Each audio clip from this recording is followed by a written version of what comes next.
Hello welcome back guys. आज हम start करेंगे chapter number 7 preparation of final accounts of sole proprietorship. ध्यान रखना है सोल प्रोप्राइटरशिप की फाइनल अकाउंट सिलेबस में है, कंपनी की या पार्टनरशिप की नहीं है, वो इंटर फाइनल लेवल पे है। ओके, तो बहुत ही इंपॉर्टेंट सा टॉपिक है, काफ़ी ज़्यादा वेटेज है। 5 मार्क्स से लेके 15 मार्क्स तक के इस पे क्वेश्चन आ सकते हैं।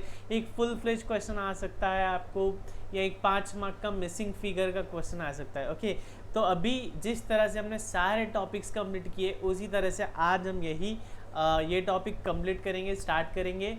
और इसके बाद एक रिविजनरी वीडियो, या मैं जैसे कि मैंने आप लोगों को कहा था कि एग्ज़ाम का क्वेश्चन पेपर का पैटर्न कैसा होता है, क्वेश्चंस का वेटेज कैसा होता है, कौन से टॉपिक से कितने मार्क्स के क्वेश्चंस आते हैं, ये सारी बातें मैं डिटेल में एक अलग से एक वीडियो रिकॉर्ड करके यूट्यूब चैनल पे अपलोड करने वाला हूँ। CA रौनक अग्रवाल यूट्यूब चैनल है, इस पर मैं अपलोड करने वाला हूँ। ओके, तो हम ये टॉपिक स्टार्ट करेंगे हमारे इंस्टीट्यूट के ICI के मॉड्यूल से। लेकिन मैंने आपको एक ये हमारी नोट्स भी प्रोवाइड कर रखी है, आप चाहो तो ये नोट्स भी रेफर कर सकते हो। इसमें मैंने क्या किया है, जो थेरोटिकल कंसेप्ट आपको पढ़ने हैं 5 पेज में पूरी थेरी कवर कर ली है।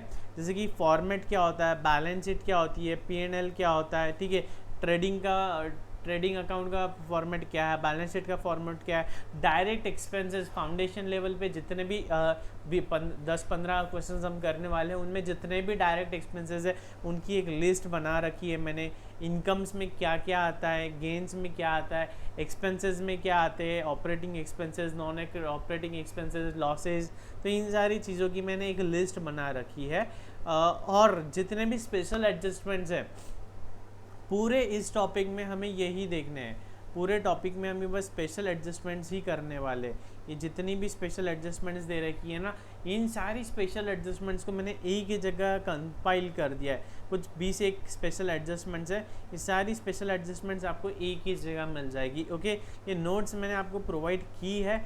इनकेस किसी स्टूडेंट के पास नहीं है तो वो मुझे आज व्हाट्सएप पे मैसेज करके ये मैं उन्हें PDF सेंड कर दूंगा। या इन जनरल भी मैं नोट्स जनरली जो हमारा टेलीग्राम चैनल है CA रौनक अग्रवाल, उस टेलीग्राम चैनल पे टाइम टू टाइम ऐसी नोट्स शेयर करता रहता हूँ। ओके, लेकिन हम स्टार्ट करेंगे हमारे इंस्टीट्यूट के मॉड्यूल से ही पढ़ेंगे। और वो जो नोट्स मैंने दिखाई है थेरी के लिए बहुत ही बेहतरीन नोट्स है। जो क्लास नोट्स हमने प्रोवाइड किए वो थेरी के लिए बहुत ही बेहतरीन है, आप वो नोट्स को ज़रूर रेफ़र कर सकते हो। ओके, तो preparation of final accounts of sole proprietor. एक लंबी गहरी सांस अंदर लो और उसे होल्ड करो, लंबी गहरी सांस अंदर, अब उसे छोड़ दो। और एक लंबी गहरी सांस अंदर लो, होल्ड करो, छोड़ दो। ठीक है, सारी पॉजिटिविटी के साथ, सारी एनर्जी के साथ let's start preparation of final accounts. ठीक है, अब सर किसकी बात कर रही है? पहली बात तो सर होती है एंटिटी, है ना। एंटिटी के कितनी प्रकार की एंटिटी है सर? बहुत अलग अलग है। प्रोप्राइटरशिप है सर, पार्टनरशिप है सर, बाद में सर LLP होती है, कंपनी होती है ना। ऐसी बहुत अलग अलग प्रकार की एंटिटीज़ है। तो हम उसमें भी बात कर रहे हैं सर प्रोप्राइटरशिप की, किसकी? सोल प्रोप्राइटर की। ठीक है, अब सर सोल प्रोप्राइटर भी 2 तरह के बिजनेस में है। एक तो सर ट्रेडिंग, जो खरीदते हैं बेचते हैं, और दूसरे होते हैं सर मैन्युफैक्चरिंग एंटिटी, है ना। एक हो सकती है सर ट्रेडिंग एक्टिविटी, जो खरीदती है बेचती है, और दूसरी होती है मैन्युफैक्चरिंग एंटिटी, जो क्या करती है? रॉ मटेरियल खरीदती है, उस पर कोई एक्टिविटी करती है, कोई प्रोसेस करती है, कुछ असेंबली करती है, और फिर उससे क्या होता है? एक नया प्रोडक्ट मैन्युफैक्चर करके सेल करती है।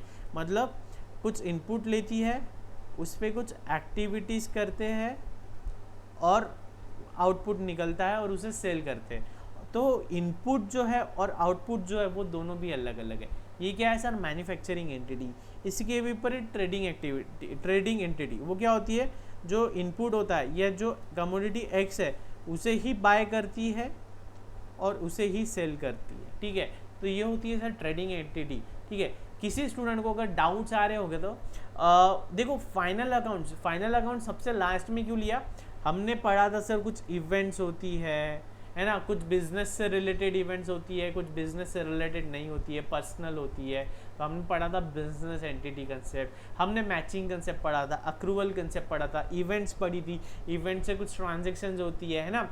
तो हमारी अकाउंटिंग की शुरुआत कहाँ हुई थी? ट्रांजेक्शन से, इवेंट से, रिकॉर्डिंग से। अब ख़त्म कहाँ हो रही है? फाइनल अकाउंट्स पे। तो पहले अगर आपका पहले का अकाउंट स्ट्रांग है तो आपको ये टॉपिक करने में मज़ा आएगा। ओके, इन केस कोई स्टूडेंट या साइंस बैकग्राउंड का स्टूडेंट या कोई स्टूडेंट जिसे बेसिक्स पक्के करने हैं, तो CA रौनक अग्रवाल ये यूट्यूब चैनल है, उस पर 10 days basics of accounts, I repeat 10 days basics of accounts नाम का एक कोर्स है जो फ्रीली अवेलेबल कर रखा है CA रौनक अग्रवाल यूट्यूब चैनल पे। 10 डेज बेसिक ऑफ अकाउंट्स एकदम फ्रीली है। इसमें क्या है, जितना भी बेसिक नॉलेज चाहिए हमें अकाउंटेंसी का for CA course, not just foundation, inter final level पे भी जितना भी आपको बेसिक नॉलेज लगता है अकाउंटेंसी का, उसका बेसिक नॉलेज मैंने 10 लेक्चर्स में प्रोवाइड कर रखे हैं। ठीक है, तो जितने भी साइंस बैकग्राउंड के स्टूडेंट्स या ऐसे स्टूडेंट जिनका अकाउंट्स वीक है वो उस प्लेलिस्ट का आनंद ले सकता है। ठीक है, इसके बावजूद भी अगर कोई साइंस बैकग्राउंड के स्टूडेंट्स है, उन्हें अगर अकाउंटेंसी में डिफ़िकल्टी जा रही है तो वो मुझे व्हाट्सएप करिए, मैं उन्हें मेरी 11th और 12th की भी रिविजनरी प्लेलिस्ट शेयर कर दूंगा, या उसके पेन ड्राइव्स में फ्री ऑफ कॉस्ट प्रोवाइड करा दूंगा 11th-12th स्टैंडर्ड के अकाउंटेंसी के, तो आप उसका भी बेनिफिट ले सकते हैं। और हाँ माय डियर फ्रेंड्स, अभी 11th-12th का एग्ज़ाम्स है, कोविड है, लॉकडाउन्स लग रहे हैं, तो एक सोशल कॉज बोलकर मैं 11th स्टैंडर्ड के अकाउंट्स के लेक्चर्स फ्रीली अवेलेबल कर रहा हूँ। इसी के साथ साथ मैथ्स के क्लास 12th कॉमर्स के मैथ्स के लेक्चर्स, रिविजनरी लेक्चर्स फ्रीली मेरे यूट्यूब चैनल CA रौनक अग्रवाल पे मैंने अपलोड कर रखे हैं। सो आप आपके छोटे भाई बहन, जूनियर्स, फ्रेंड्स, जो भी लोग हैं उनके साथ, मैक्सिमम लोगों के साथ ये शेयर करिए और मैक्सिमम लोग इसका बेनिफिट ले सकते हैं। ओके, तो एंटिटीज दो तरह की है, ट्रेडिंग, मैन्युफैक्चरिंग। ओके, तो जो यूनिट 1 है उसमें हम पढ़ेंगे ट्रेडिंग एक्टिविटी, या फिर यूँ कहूँ नॉन मैन्युफैक्चरिंग एंटिटीज़। ठीक है, ऐसी एंटिटीज़ जो मैन्युफैक्चरिंग वाले बिजनेस में नहीं है, जो कोई सर्विस प्रोवाइड कर रही है, या फिर ऐसे एंटिटीज़ जो ट्रेडिंग कर रहे हैं, उनके फाइनल अकाउंट्स कैसे बनेंगे हम वो देखने वाले हैं। तो फाइनल अकाउंट्स बेसिकली तीन चीज़ों से बनता है फाइनल अकाउंट्स। एक होता है सर ट्रेडिंग अकाउंट, एक होता है प्रॉफिट एंड लॉस अकाउंट, एक होता है बैलेंस शीट। या सर इससे भी ब्रॉड व्यू बताओ, तो सर देखेंगे फाइनल अकाउंट्स, ठीक है, उसमें एक होता है जो हमारा इनकम पोजीशन बताते हैं, एक हमारी इनकम बताते हैं, और दूसरे होता है जो हमारी फाइनेंशियल पोजीशन बताते हैं, ठीक है। इनकम बताने वाले दो अकाउंट्स हैं, एक है सर ट्रेडिंग अकाउंट और दूसरा है profit and loss account. Trading and profit and loss account generally साथ साथ ही चलते हैं। फाइनेंशियल पोजीशन बताने वाला क्या है सर? हमारा बैलेंस शीट होता है। क्या होता है? Balance sheet. और सर एक और होता है सर हमारा कैश फ्लो स्टेटमेंट्स। क्या होता है sir? Cash flow statements. Cash flow statement फिलहाल फाउंडेशन लेवल पे हमारे सिलेबस में नहीं है, ठीक है। तो हम पढ़ेंगे trading account, profit and loss account और बैलेंस शीट। ये तीन चीज़ें हमें समझनी है और इन तीन चीज़ों से हम हमारा अकाउंटेंसी कंप्लीट कर सकते हैं, ठीक है। इतने समय से स्टूडेंट देखो, अकाउंट्स में मज़ा कब आती है जब हमारी बैलेंस शीट टैली नहीं होती है ना, तो अब ऐसी छीड़ मच जाती है। और ऐसा लगता है जब हमारी बैलेंस शीट टैली होगी ना, ऐसा लगता है हाँ जन्नत मिल गई। तो अभी तक हमने जितना भी सिलेबस कवर किया है ना, उसमें ये वाला फीलिंग आपको नहीं आया होगा। बैलेंस शीट टैली होने वाला जो मज़ा है, एक कॉमर्स स्टूडेंट से पूछो क्या मज़ा आता है, क्या आनंद आता है जब बैलेंस शीट टैली हो जाती है। और वही आनंद, वही मज़ा हम इस टॉपिक में लेने वाले हैं, बैलेंस शीट टैली करने वाले हैं, ठीक है। तो फाइनेंशियल स्टेटमेंट्स, इनकम स्टेटमेंट होते हैं, पोजीशन स्टेटमेंट्स होते हैं। इनकम स्टेटमेंट में होता है ट्रेडिंग अकाउंट। ट्रेडिंग अकाउंट का एंड रिजल्ट क्या होता है sir? Gross profit. Trading account का एंड रिजल्ट क्या मिलता है हमें? Gross profit. उसके बाद होता है sir profit and loss account. Profit and loss account का एंड रिजल्ट हमें क्या मिलता है सर? Net profit. क्या मिलता है? Net profit. और होता है बैलेंस शीट। बैलेंस शीट क्या होता है, हमारा पोजीशन बताता है किसकी, असेट्स लाइबिलिटीज एंड कैपिटल की। हमारे पास कितनी असेट्स है, हमारी लाइबिलिटीज कितनी है, हमारा कैपिटल कितना है, ये अगर हमें जानना है तो ये हम देखेंगे बैलेंस शीट के जरिए। हमें ग्रॉस प्रॉफिट निकालना है तो ट्रेडिंग अकाउंट, और नेट प्रॉफिट निकालना है तो नेट प्रॉफिट एंड लॉस। तो सर लेकिन ये तीनों भी चीज़ें साइमल्टेनियसली चलती है। पहले बनता है सर हमारा ट्रेडिंग अकाउंट, उससे आता है ग्रॉस प्रॉफिट, फिर ग्रॉस प्रॉफिट की फिगर जाती है सर हमारे प्रॉफिट एंड लॉस अकाउंट में, उससे आता है सर हमारा नेट प्रॉफिट, और नेट प्रॉफिट जाता है सर हमारे बैलेंस शीट में। तो ये एक साइकिल है ना, सब एक में से इंटरकनेक्टेड है, इंटरलिंक्ड है। तो हमें ट्रेडिंग अकाउंट समझेंगे सबसे पहले, फिर प्रॉफिट एंड लॉस, फिर समझेंगे हम बैलेंस शीट। ओके, तो माय डियर फ्रेंड्स, मज़ा आएगा आपको। सीट बेल्ट थाम लीजिए, दिल थाम के बैठिए, सीट बेल्ट बांध लीजिए, let's start. Okay, income statement. अच्छा, अब एक थोड़ा डिस्टिंग्विश देख लेते हैं, इनकम स्टेटमेंट और पोजीशन स्टेटमेंट में फ़र्क क्या होता है। प्रॉफिट और loss is disclose in the income statement prepared at the close of the financial year. जो इनकम स्टेटमेंट होता है ना सर, उससे हमें प्रॉफिट हो रहा है या लॉस हो रहा है, करंट ईयर में हमें प्रॉफिट हो रहा है या लॉस हो रहा है, ये हमें इनकम स्टेटमेंट से पता चलता है। लेकिन हमारी असेट्स कितनी हैं, कितनी लाइबिलिटीज़ है, ये हमें कैसे पता चलेगा, पोजिशनल स्टेटमेंट मतलब बैलेंस शीट के जरिए। इनकम स्टेटमेंट में क्या होता है सर, ट्रेडिंग अकाउंट और प्रॉफिट एंड लॉस अकाउंट, और पोजीशन स्टेटमेंट में क्या होता है, बैलेंस शीट और cash flow statement. Cash flow statement अभी हम नहीं है सिलेबस में। Income statement discloses net profit of the business after adjusting from the income earn during the year all the expenditure of the business. देखो net profit कैसे आता है, जितनी भी इनकम आई है साल भर में, जितनी भी इनकम आई है उससे हम हमारे एक्सपेंसेस डिडक्ट कर देंगे तो हमारा नेट प्रॉफिट आ जाएगा। तो ये क्या है सर, हमारा income. Position statement discloses the assets and liabilities position as on particular date. देखो एक और इंटरेस्टिंग बात हो गई सर, जो पोजिशनल स्टेटमेंट है वो किसी पर्टिकुलर डेट पे बन रहा है, जैसे कि 31 मार्च 2022, ठीक है, हम 31 मार्च 2022 को बैलेंस शीट बना रहे हैं। तो बैलेंस शीट जो पोजीशन बताने वाली है कि हमारे पास कितनी असेट्स है, कितनी लाइबिलिटीज़ है, कितनी कैश है, कितना कैपिटल है, ये कब बताएगी, उस डेट पे, उस पर्टिकुलर डेट 31 मार्च 2022, है ना। लेकिन जो नेट प्रॉफिट आ रहा है, ये ग्रॉस प्रॉफिट आ रहा है, या जो लॉस आ रहा है, वो किसी एक पर्टिकुलर डे का है क्या, नहीं, वो सर पूरे साल भर का है, इनकर्ड इन दैट ईयर, पूरे साल भर का रिजल्ट आ रहा है वो। और बैलेंस शीट क्या है, उस पर्टिकुलर डेट पे हमारी पोजीशन क्या है वो बता रही है। ओके, अब देखेंगे preparation of final accounts. Preparation of final accounts, तो इसमें आपको कुछ बेसिक प्रिंसिपल्स ध्यान में रखने का है कि capital receipts, capital expenditure, revenue receipts, revenue expenditure, मतलब जो कैपिटल है और रेवेन्यू रिसिट्स है, capital expenditure, revenue expenditure, capital receipt, revenue receipt, capital expenditure, revenue expenditure, इन्हें डिस्टिंग्विश करना है। मतलब हमारे प्रॉफिट एंड लॉस में सारे एक्सपेंसेस नहीं आएंगे, सिर्फ एक रेवेन्यू नेचर के आएंगे, रेवेन्यू नेचर की इनकम, रेवेन्यू नेचर के एक्सपेंसेस, यही आएंगे। तो हमें क्लासीफाई करना है, डिस्टिंग्विश करना है। क्वेश्चन में तो हमें सारी इनकम्स दी होगी, सारे एक्सपेंडिचर होंगे, सारी रेवेन्यू होंगी, लेकिन कौन सी कैपिटल है, कौन सी रेवेन्यू नेचर के, ये हमें रिकॉग्नाइज करना है, अकॉर्डिंगली रिकॉर्ड करना है। ओके, अकॉर्डिंगली हमें रिकॉर्ड करना है। तो किसी स्टूडेंट को अगर इसमें डाउट हो, देखो ये कैपिटल क्या होता है, रेवेन्यू क्या आता है, इसमें मैं डिटेल में नहीं जाऊंगा, इस पर हमने बहुत ज़्यादा डिटेल में, आई रिपीट, बहुत ज़्यादा डिटेल में हमने ये टॉपिक कवर किया हुआ है। डे 8 जो मैं कह रहा हूँ, बेसिक्स ऑफ अकाउंटेंसी के जो वीडियोस का प्लेलिस्ट मैंने कहा है CA रौनक अग्रवाल यूट्यूब चैनल पे, वो है डे 8 और डे 9 का। अगर आप वीडियो देख लो तो आपको ये पूरा रिवाइज हो जाएगा, ठीक है। या इनफैक्ट सिर्फ आप डे 8 का वीडियो सिर्फ फर्स्ट 20 मिनट्स भी देख लोगे ना, तो आपको मज़ा आ जाएगा, ठीक है।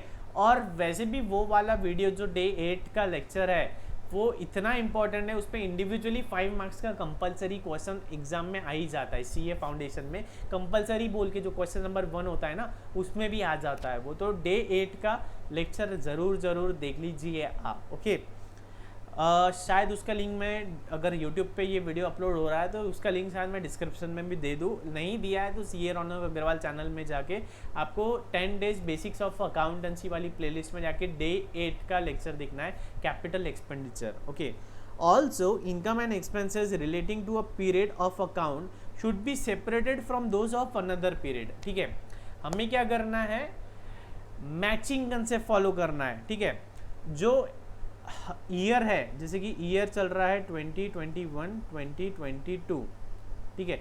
अच्छा भैया जी, फाइनेंशियल ईयर फॉलो करते हैं हम, 1 अप्रैल 21 टू 31 मार्च 22, ये हमारा ईयर होगा। तो हमारे बुक्स ऑफ अकाउंट्स में हमारे प्रॉफिट एंड लॉस कैलकुलेट करते टाइम इस पीरियड में ही जो एक्सपेंसेस किए हैं, इस पीरियड में जो इनकम की अर्न की है, उतना ही हम अकाउंट फॉर करेंगे टू कैलकुलेट द प्रॉफिट और लॉस। इसका मतलब क्या था, ये day 2 and day 3 basics of accounts वाले वीडियोस में क्या है, ये matching concept, accrual concept, matching concepts लगाने हैं। ठीक है, बहुत इंपॉर्टेंट बातें बोल रहा हूँ मैं। ये अगर आपको नहीं पता है, ये कुछ 2 वीडियोस में मैंने 11 अकाउंटिंग प्रिंसिपल्स बहुत अच्छी तरह से 30 मिनट्स में कवर किए है, तो वो वाला लेक्चर आप ज़रूर देख लीजिए। ठीक है, फाइनल अकाउंट्स इसीलिए हम लास्ट पे लेते हैं क्योंकि इसमें बेसिक्स ऑफ अकाउंट्स का बहुत सारा यूज़ पड़ता है। Different items of income and expenditure should be accumulated under significant heads so as to disclose the sources from which capital has been procured and the nature of liabilities which are outstanding for payments। ठीक है, distinction between personal, चलो important point है, कौन सा concept हो गया ये, distinction between personal and business income. ये भी हमने पहले 2-3 वीडियोस में, पहले 2-3 लेक्चर्स में किया था। हमें डिस्टिंग्विश करना है पर्सनल और बिजनेस इनकम में। कौन सा कंसेप्ट है सर ये, दगड़ू ने क्या किया था, चॉकलेट की फैक्ट्री लगाया था, क्या था सर ये, कमेंट करो, चलो जल्दी कमेंट करो। Distinction between personal and business income क्या है ये, कौन सा कंसेप्ट है, कौन सा प्रिंसिपल है, कौन सी पॉलिसी है, क्या है ये, क्या है कंसेप्ट है, प्रिंसिपल है, पॉलिसी है। बिजनेस एंटिटी कंसेप्ट क्या है सर ये, बिजनेस एंटिटी कंसेप्ट पढ़ा है ना हमने, बिजनेस एंटिटी कंसेप्ट बहुत डिटेल में पढ़ा था सर, रौनक सर मज़ा आ गया था उस दिन तो।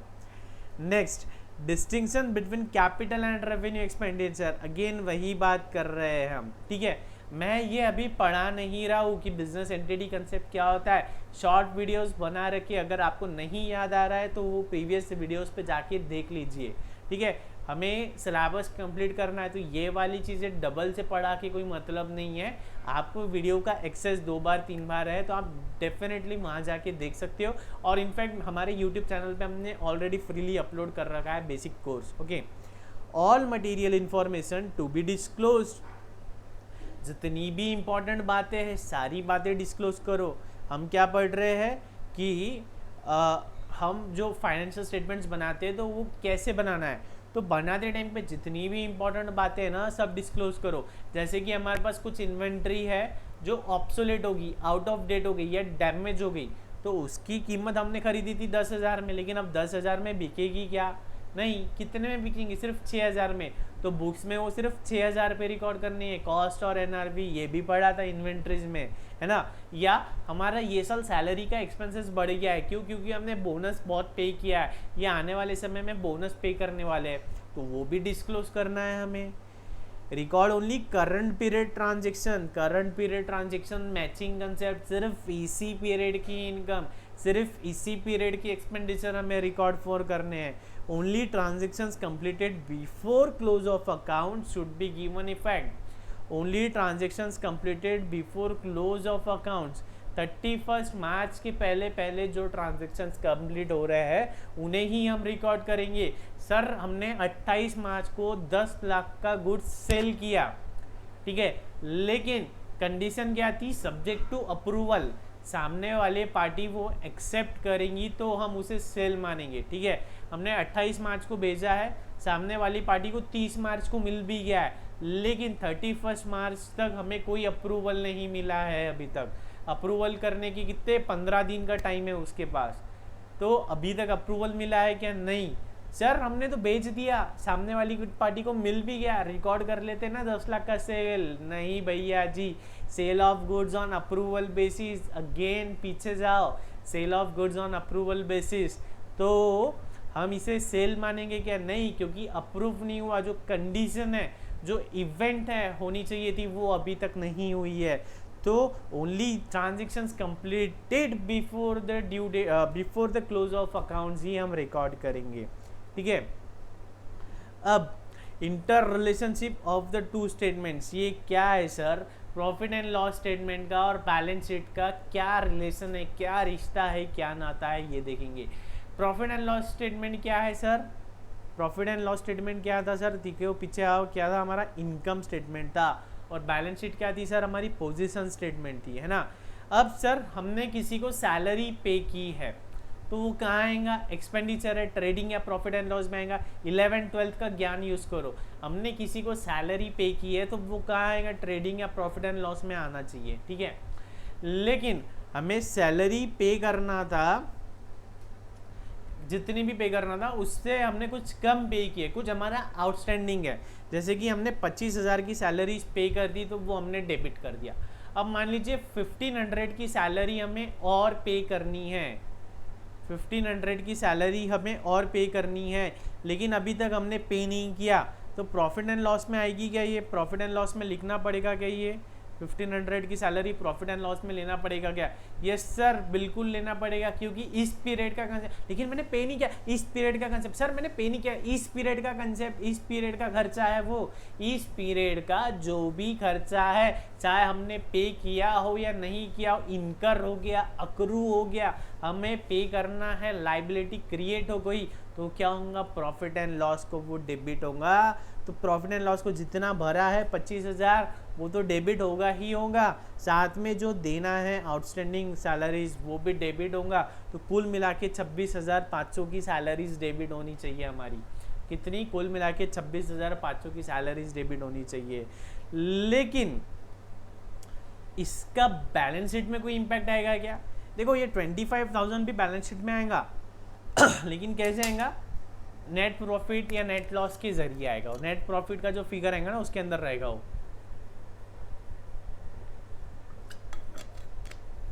और आउटस्टैंडिंग सैलरीज, ये क्या है सर? ये तो हमारी लाइबिलिटीज है। लाइबिलिटीज क्या आती है सर? बैलेंस शीट में लाइबिलिटीज आती है। तो ये है रिश्ता हमारे प्रॉफिट एंड लॉस स्टेटमेंट का और बैलेंस शीट का। जो आउटस्टैंडिंग है या जो प्रीपेड चीज़ें हम प्रॉफिट एंड लॉस में दिखा देते हैं वो बैलेंस शीट में ट्रांसफ़र होते चली जाती है, ठीक है। इतना ही नहीं सर, हमने टॉपिक नंबर 6 डेप्रिसिएशन में पढ़ा था, हमने 10 लाख की मशीनरी खरीदी थी, 10 साल की लाइफ थी, सैल्वेज वैल्यू 0 थी, तो डेप्रिसिएशन कितना था? 1 लाख। तो हमने प्रॉफिट एंड लॉस में पूरी 10 लाख की मशीनरी दिखा दी थी क्या? नहीं सर, मशीन की कॉस्ट 10 लाख है, वो तो 10 साल का बेनिफिट है। इस साल कितना हमने यूटिलाइज किया है उसे हमने डेप्रिसिएशन के फॉर्म में प्रॉफिट एंड लॉस को चार्ज किया था, और बचा हुआ 9 लाख का गया था सर बैलेंस शीट में, है ना। तो सिर्फ डेप्रिसिएशन का अमाउंट आएगा प्रॉफिट एंड लॉस में और बचा हुआ फिगर जाएगा सर बैलेंस शीट में। आ रहा है ध्यान में? दोनों का इंटरकनेक्टेड है। Positional statement and income statement दोनों का गहरा रिश्ता है, गहरा नाता है, दोनों भी इंटरकनेक्टेड डॉक्यूमेंट्स है, दोनों भी इंटरकनेक्टेड अकाउंट्स हैं, ठीक है। मैचिंग प्रिंसिपल पढ़ना है, डे 3 के लेक्चर में है, पूरा बहुत डिटेल में बताया रौनक सर ने। इनके फिर भी याद नहीं आ रहा है तो यूट्यूब वीडियो पे जाके देख लीजिए, फिर भी याद नहीं आ रहा है तो रौनक सर एक लाइव सेशन स्ट्रीम कर लेंगे इस पे, ओके। नेक्स्ट है trading account. At the end of the year, as has been seen above, it is necessary to ascertain the net profit or the net loss.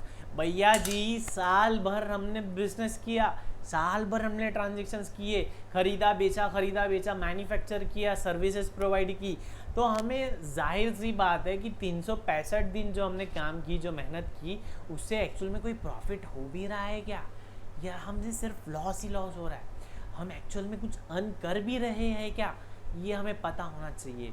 तो तो ये हमें कैसे पता चलेगा, trading and profit and loss statement बना के, ठीक है। Trading and profit and loss statement बनाने से क्या होगा, हमें हमारे नेट प्रॉफिट है, नेट लॉस है, जो भी है वो हमें पता चलेगा। ओके, तो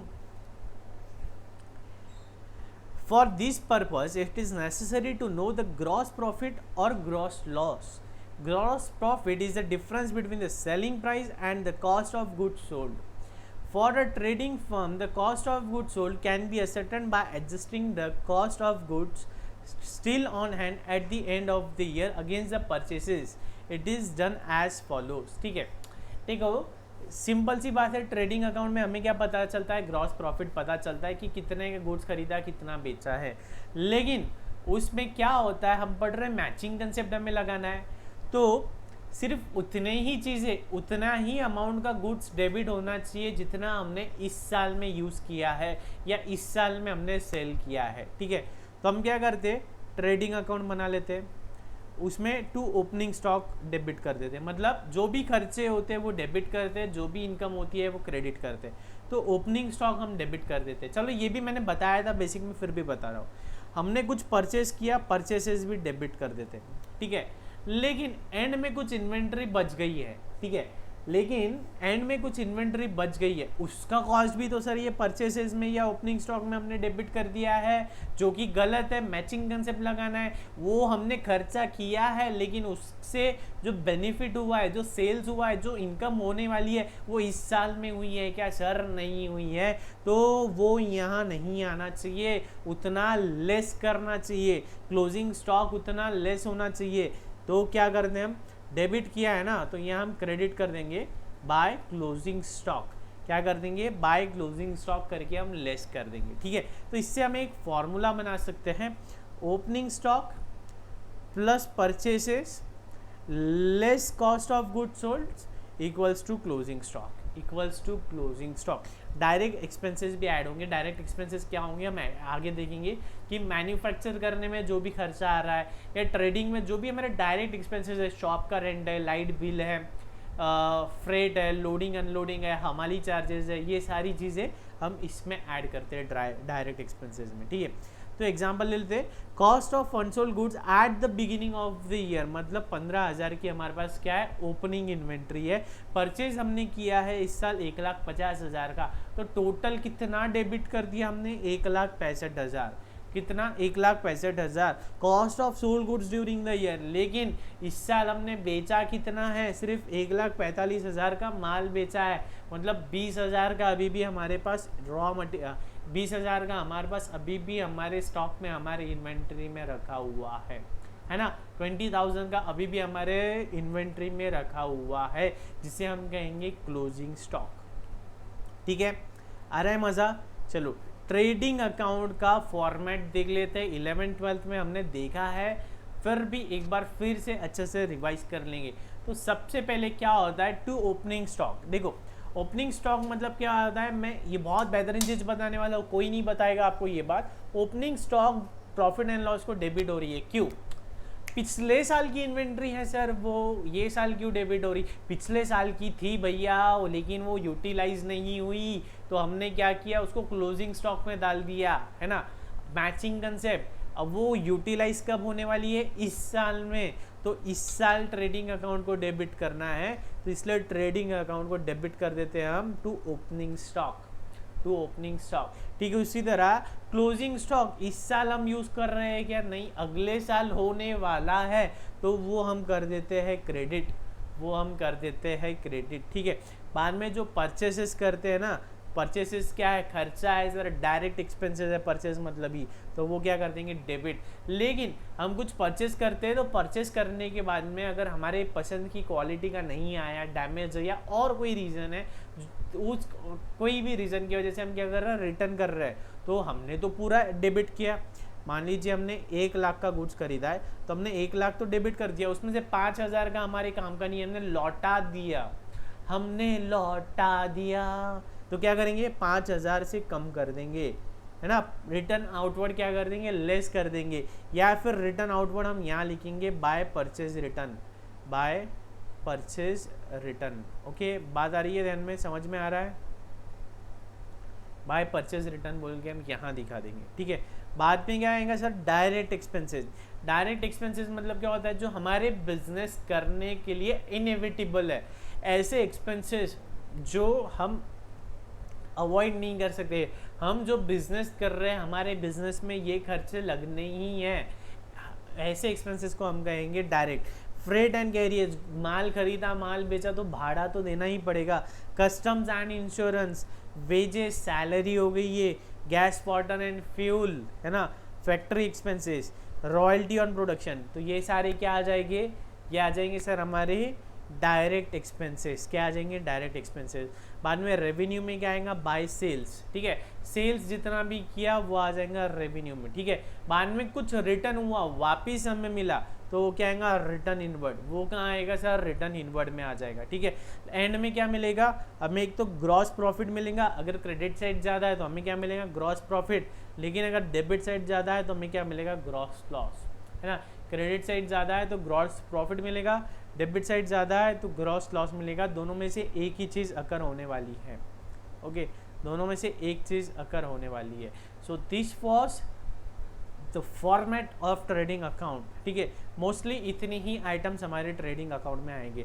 देख लेते, एक ओपनिंग इन्वेंट्री आ गई, परचेज जो किया वो आ गया, सेल्स आ गया, क्लोजिंग इन्वेंट्री आ गई, बैलेंसिंग फिगर क्या आ गया हमारा, प्रॉफिट एंड लॉस आ गया, ग्रॉस प्रॉफिट आ गया, जो हम लेके जाएंगे अगले अकाउंट में। अगला अकाउंट क्या है, profit and loss, trading account, profit and loss, फिर बैलेंस शीट, ठीक है। तो प्रॉफिट एंड लॉस में चला जाएगा वो। अब मोस्ट इम्पॉर्टेंट याद रखने वाली बातें, ध्यान में रखने वाली बातें, points to be remember. The opening inventory and purchases are written on debit sides. The opening inventory and purchases are written on debit sides. Sales and the closing inventory are entered on the credit side. If there are any direct expenses, then they should also be written on the debit side of the trading account. सही बात है। If the balance of credit side is more, the difference is written on debit side, gross profit. अगर credit side का balance ज़्यादा है तो debit side में लिखेंगे हम ग्रॉस प्रॉफिट, या अगर डेबिट साइड का बैलेंस ज़्यादा है तो क्रेडिट साइड में लिखेंगे ग्रॉस लॉस, ठीक है। In case of gross loss when the debit side, ठीक है, वही बात है, ओके। शांति से एक बार रीड कर लो, ये points to be remember read कर लो, ऊपर का देख लो। कोई डाउट्स आ रहे हैं तो व्हाट्सएप करो जल्दी, 9404855973, 9404855973।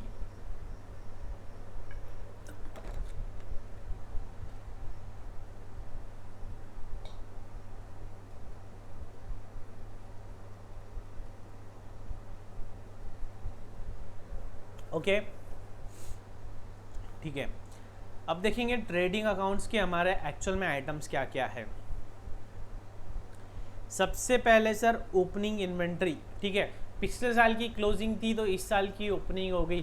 क्या एंट्री होंगी sir, trading account debit to opening stock account. Raunak sir ने इसकी बहुत प्यारी नोट्स भी बना रखी है, ठीक है। आप चाहो तो ये नोट्स में से भी पढ़ सकते हो। Opening inventory, closing stock of last year, क्या एडजस्टमेंट आने, जर्नल एंट्री क्या होंगी, trading account debit to opening stock, ठीक है। ये नोट्स आप मुझे व्हाट्सएप करके भी ले सकते हो, या हमारा जो टेलीग्राम चैनल है CA रौनक अग्रवाल, उसे भी आप ज्वाइन करके ये सारी नोट्स वगैरह टाइम टू टाइम वहाँ से ले सकते हो, ओके। नेक्स्ट आगे देखेंगे क्या है, purchases and purchases returns. Purchase किया है तो कहाँ आएगा, ट्रेडिंग अकाउंट में डेबिट साइड आएगा, trading account debit to purchases. Purchase return किया है तो इसको ऐसा कर सकते हैं हम, purchase return account debit to trading account, ऐसा भी कर सकते हैं। या फिर हम परचेसेस में से भी कम कर सकते हैं, purchase return account debit to purchases. तो क्या है देखो, टू परचेसेस कितना, 3 लाख। अब उसमें से 10,000 रिटर्न किया तो यहीं पे हम लेस कर देंगे, 10,000 हम यहीं पे लेस कर देंगे, ये भी संभव है। या इसकी क्लोजिंग एंट्री क्या हो सकती है हमारी, purchase return account debit to purchases, purchase return account debit to purchases. Purchases की एंट्री क्या है, trading account debit to purchases कर रहे हैं हम, क्लोजिंग एंट्रीज पढ़ रहे हैं हम, क्लोजिंग एंट्रीज, और इसकी कहेंगी purchase return account debit to purchases, या फाइनल एंट्री जो है हमारी trading account debit to purchases. आ रहा है मज़ा? जब हम इलस्ट्रेशन सॉल्व करेंगे ना तब आपको बहुत ज़्यादा मज़ा आने वाला है, ठीक है। कैरिएज और फ्रेड इनवर्ड। कैरिएज इनवर्ड, हमने माल बुलाया, हमने कुछ खरीद के लाया है, जो हम जिस चीज़ का हम बिजनेस करते हैं वो हम खरीद रहे हैं। अच्छा, एक बात और ध्यान रखना, हमारा यूनिट 1 नॉन मैन्युफैक्चरिंग एंटिटी चल रहा है, ठीक है। तो इसका मतलब ये नहीं है कि ये सिर्फ नॉन मैन्युफैक्चरिंग एंटिटी के लिए है, ये कॉमन बातें हैं, वहाँ पे भी यही चीज़ है। आई रिपीट, मैन्युफैक्चरिंग एंटिटी में भी यही है। इसके बाद फाइनल में जब सीए फाइनल में जब आप कंपनी अकाउंट्स पढ़ोगे, फाइनल अकाउंट्स ऑफ कंपनीज पढ़ोगे, तब भी यही चीज़ें हैं। तो ये बहुत इंपॉर्टेंट लेक्चर्स है, बहुत ज़्यादा ध्यान दे के आपको पढ़ना है ये, ओके। तो क्या है कैरिएज और फ्रेट, क्या है ये डायरेक्ट एक्सपेंस का पार्ट है, तो trading account debit to carriage और freight, trading account debit to carriage और फ्रेट। रामबाण बता रहा हूँ मैं, जितने भी एक्सपेंसेस है वो डेबिट कर दो ट्रेडिंग को, जितने भी डायरेक्ट एक्सपेंसेस है वो ट्रेडिंग को डेबिट कर दो बस।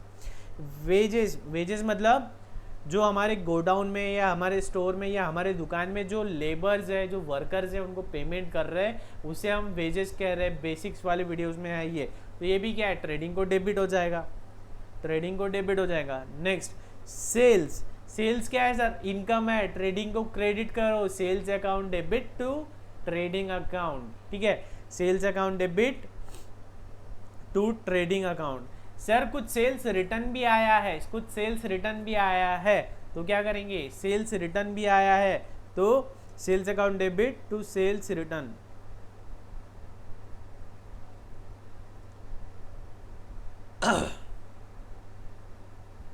सेल्स रिटर्न भी आया है तो हम क्या करेंगे, sales return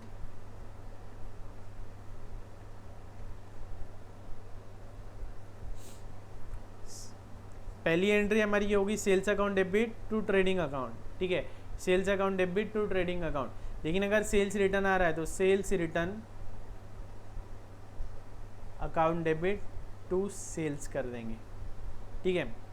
next closing inventory, तो क्या आएगा, क्लोजिंग इन्वेंट्री और सेल्स कहाँ आता है, ट्रेडिंग की क्रेडिट साइड, तो closing inventory account debit to trading account, closing inventory account debit to trading account. या ये बहुत इंपॉर्टेंट चीज़ है, ध्यान दो, ध्यान दे के समझना है ये।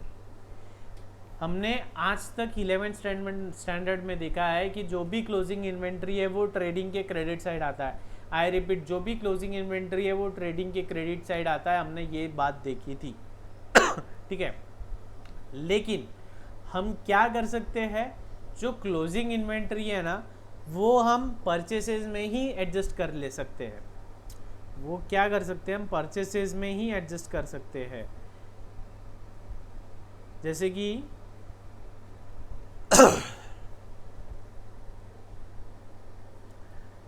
10,000 का ओपनिंग स्टॉक है,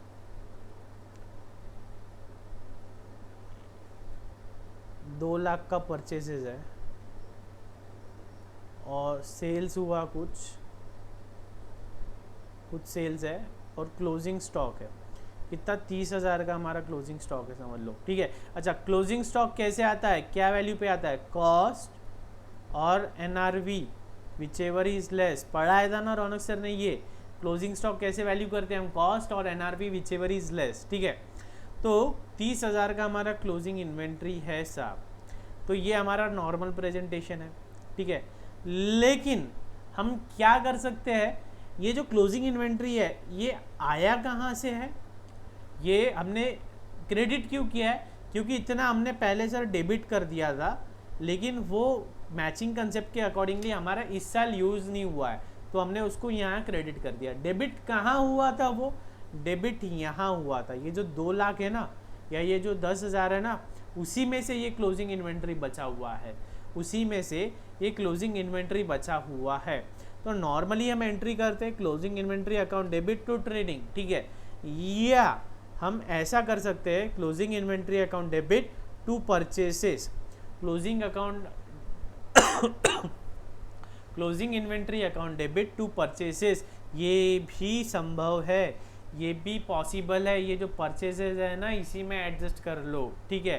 अब वेरी वेरी वेरी इंपॉर्टेंट, जो 5 मार्क का मिसिंग फिगर वाला क्वेश्चन आता है ना, उसमें ये काम पड़ता है। If closing inventory appears in trial balance, जो हमारा ट्रायल बैलेंस होता है, ट्रायल बैलेंस। अच्छा, एक बात और, अगर स्टूडेंट्स को कोई साइंस बैकग्राउंड के स्टूडेंट्स उन्हें ट्रायल बैलेंस वगैरह पे प्रैक्टिस करना है, तो 11-12 स्टैंडर्ड्स के पेनड्राइव्स में फ्री ऑफ कॉस्ट आप लोगों को प्रोवाइड कर दूंगा। आप मुझे व्हाट्सएप कर दीजिए आपका नाम और जो भी चाहिए वो वाला टॉपिक मैं आपको प्रोवाइड करा दूंगा, ओके। तो if closing stock appears in the trial balance, अगर ट्रायल बैलेंस में क्लोजिंग स्टॉक दिख रहा है तो the closing inventory is then not entered in the trading account, not entered in the trading account, it is shown only in the balance sheet। I repeat, अगर trial balance में closing stock दिख रहा है, trial balance में अगर closing stock दिख रहा है तो वो ट्रायल बैलेंस में अगर क्लोजिंग स्टॉक दिख रहा है तो वो ट्रेडिंग अकाउंट में नहीं आएगा। ट्रायल बैलेंस में क्लोजिंग स्टॉक दिख रहा है तो वो ट्रेडिंग अकाउंट में नहीं आएगा। It is shown only in the balance sheet, directly balance sheet में आएगा। ऐसा क्यों? क्योंकि वो हमने कॉस्ट ऑफ गुड्स निकालते टाइम पे उसका एडजस्टमेंट कर लिया था परचेसेस में। कॉस्ट ऑफ गुड्स निकालते टाइम हमने परचेसेस में उसका एडजस्टमेंट कर लिया था। ये देखो यहाँ हमने, अच्छा, अगर हमें कॉस्ट ऑफ गुड्स निकालना है तो क्या करेंगे, लेस क्लोजिंग स्टॉक, और लास्ट में जो बचेगा वो कॉस्ट ऑफ गुड्स सोल्ड है, ठीक है। तो क्लोजिंग स्टॉक का एडजस्टमेंट हमने कर लिया है अगर ट्रायल बैलेंस में दिख रहा है। तो अगर क्लोजिंग स्टॉक ट्रायल बैलेंस में दिख रहा है तो क्लोजिंग स्टॉक अगर ट्रायल बैलेंस में दिख रहा है तो वो ट्रेडिंग अकाउंट में नहीं आएगा, डायरेक्टली बैलेंस शीट में आएगा। ऐसा क्यों? क्योंकि वो कॉस्ट ऑफ गुड्स सोल्ड में एडजस्ट कर लिया है, ठीक है। और क्लोजिंग स्टॉक वैल्यू कैसे करते हैं, कॉस्ट और NRV whichever is lower, cost और एनआरवी विचएवर इज लोअर, ठीक है। पहला इलस्ट्रेशन देखेंगे, बहुत सिंपल है। ट्रायल बैलेंस दे रखा है, debit balance, credit balance. Purchase किया, परचेज का क्या होगा सर, डेबिट बैलेंस। सेल्स का क्या होगा, क्रेडिट बैलेंस, ठीक है। डेटर्स का क्या होगा, डेबिट बैलेंस। क्रेडिटर्स का क्या होगा, ये credit balance. Opening stock, closing stock, other expenses, fixed asset, long term liability, capital. Additional information, creditors balance as on 1 April 2016, ये कब का है, 31 मार्च। तो ये ओपनिंग का है, ये क्या है, ओपनिंग का, ये है ओपनिंग का, ठीक है। और ट्रायल बैलेंस कब बनता है, क्लोजिंग पे रहता है हमारा। You are required to calculate the cost of goods sold and amount paid to the creditor. Cost of goods sold and amount paid to the creditor, simple है। ओपनिंग स्टॉक ले लो, चलो 2 मिनट लो calculator पे calculate करके बताओ, 2 minute लो calculator पे कैलकुलेट करो। Cost of goods sold opening stock आएगा, उसमें परचेसेस आएगी, देख लो ना, सीधा आंसर ही देख लेते हैं। ओपनिंग स्टॉक, उसमें हमने परचेसेस ऐड कर दिया, उसमें हमने क्या किया, परचेसेस ऐड कर दिया। अब सर परचेसेस कितना है सर, 10 लाख, ऐड कर दिया, तो ये क्या मिल गया हमें, कॉस्ट ऑफ गुड्स सोल्ड मिल गया, कॉस्ट ऑफ गुड्स सोल्ड मिल गया। सर इसमें क्लोजिंग स्टॉक का एडजस्टमेंट क्यों नहीं किया, ये देखो, ये वाले पॉइंट के वजह से, ये वाले पॉइंट की वजह से। क्यों? क्योंकि क्लोजिंग स्टॉक देखो हमारा क्या है, ये ट्रायल बैलेंस है, ट्रायल बैलेंस में हमारा क्लोजिंग स्टॉक दिख रहा है, ठीक है। ये 3 लाख का क्लोजिंग स्टॉक हमें ट्रायल बैलेंस में दिख रहा है, तो इसका मतलब कॉस्ट ऑफ गुड्स सोल्ड में ये हमने एडजस्ट कर लिया।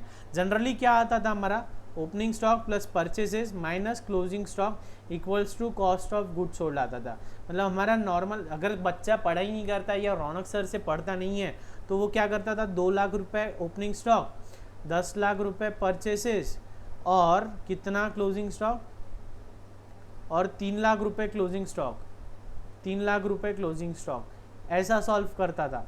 लेकिन रौनक सर ने बताया है कि अगर क्लोजिंग स्टॉक ट्रायल बैलेंस में दिख रहा है तो इसका मतलब क्लोजिंग स्टॉक का एडजस्टमेंट हमने कॉस्ट ऑफ गुड्स सोल्ड निकालते टाइम परचेसेस में पहले ही कर लिया है ना। तो हमारा कॉस्ट ऑफ गुड्स सोल्ड आ गया 12 लाख। मतलब क्या एडजस्टमेंट किया होगा हमने, परचेसेस उतना कम कर दिया होगा, closing stock account debit to purchases, ठीक है। अब amount paid to the creditors निकालना है, amount paid to the creditors निकालना है, तो क्या करेंगे हम, क्रेडिटर्स का अकाउंट बना लेंगे। उसमें देखो ओपनिंग बैलेंस कितना दिख रहा है क्रेडिटर्स का, बाय बैलेंस ब्रॉट डाउन कितना दिख रहा है सर, 4 लाख का बैलेंस दिख रहा है। परचेसेस कितनी दिख रही है, यही देख लो सीधा सीधा क्रेडिटर्स का। बाय बैलेंस ब्रॉट डाउन कितना, ओ जस्ट अ मिनट 4 लाख कहाँ से लिए रौनक सर,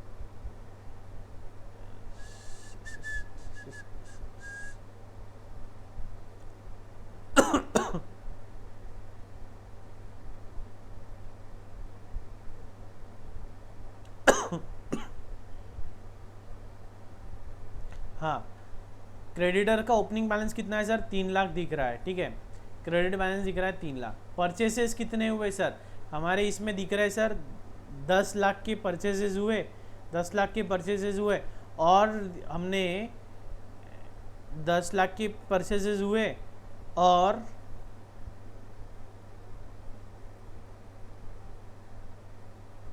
ये देखो वर्किंग नोट 10 लाख की सर हमने परचेसेस किए हैं, और जो क्लोजिंग स्टॉक है वो ऑलरेडी हमने परचेसेस में एडजस्ट किया है। I repeat, closing stock trial balance में दिख रहा है, इसलिए हमने क्या किया, क्लोजिंग स्टॉक ऑलरेडी परचेसेस में एडजस्ट किया है। तो 10 लाख का purchase plus closing stock 13 lakh, तो इसका मतलब ये साल हमने परचेस कितने किए, 13 लाख के, उसमें से 10 लाख का ये साल यूज हुआ और बचा हुआ 3 लाख क्लोजिंग स्टॉक में, तो परचेसेस आ गया 13 लाख, ठीक है।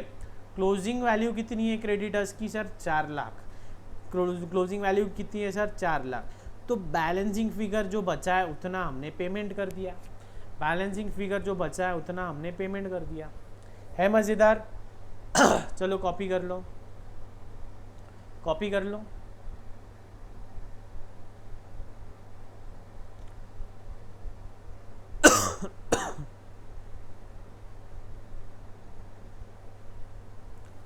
कॉपी कर लो अच्छे से, है मज़ेदार एकदम।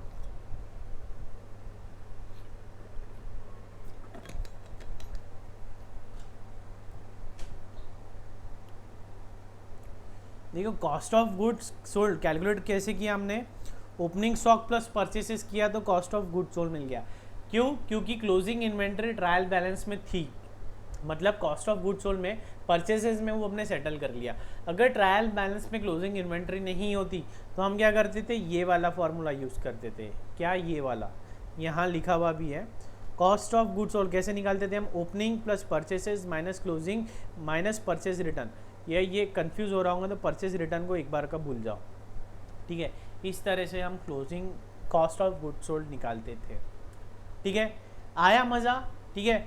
अगर मज़ा आ रहा है तो लाइक शेयर सब्सक्राइब करिए, अपने ज़्यादा से ज़्यादा फ्रेंड्स तक के बताइए हमारा channel CA Raunak Agrawal, like share and subscribe करिए।